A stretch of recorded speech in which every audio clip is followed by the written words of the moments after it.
Γυναικείες φυλακές Κορυδαλλού, 1985.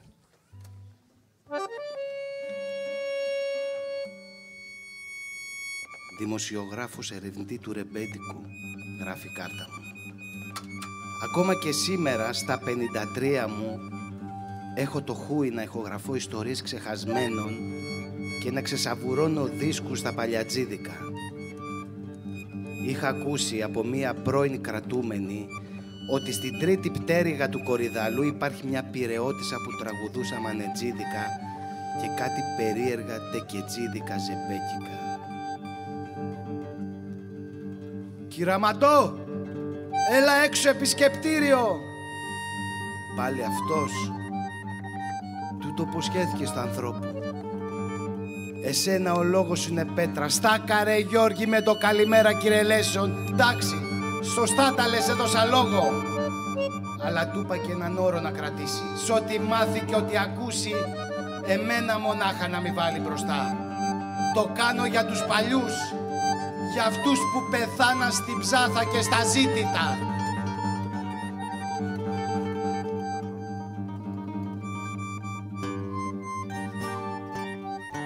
Και γιατί κυραμαντώ να μη σε μάθω? Μόνο εμείς θα σε ξέρουμε. Τους ψαράδες και τους φύλακες δεν τους πιστεύει άνθρωπος. Μου φτάνεις εσύ Γιώργη και το προάβλιο. Το ρεμπέτικο δεν πέθανε, ας τους τα λένε. Το συντηρούμε εμείς οι άγνωστοι. Ξέρεις τι πόνο και ταλκά θέλει ο αμανές στα κάγκελα.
Ποινή για το διπλό φωνικό του 60 στα καρπουνιάρικα. Αμετανόητη είπαν. Τι τα θες και τα σκαλίζεις τα βούρλα και τους τεκέδες, μου λέγε. Δεν τη διέκοπτα, την άφηνα να μονολογεί, να βρίζει, να τραγουδάει και να κλαίει.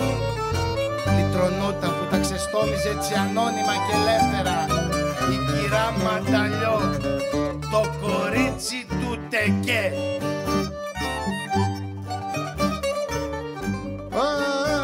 Το στόμα μου να ανοίξω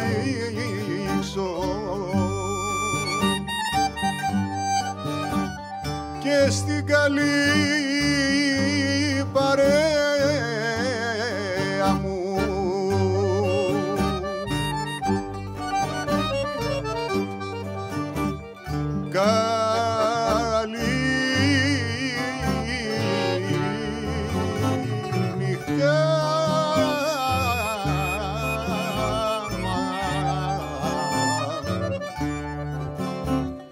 να φύγει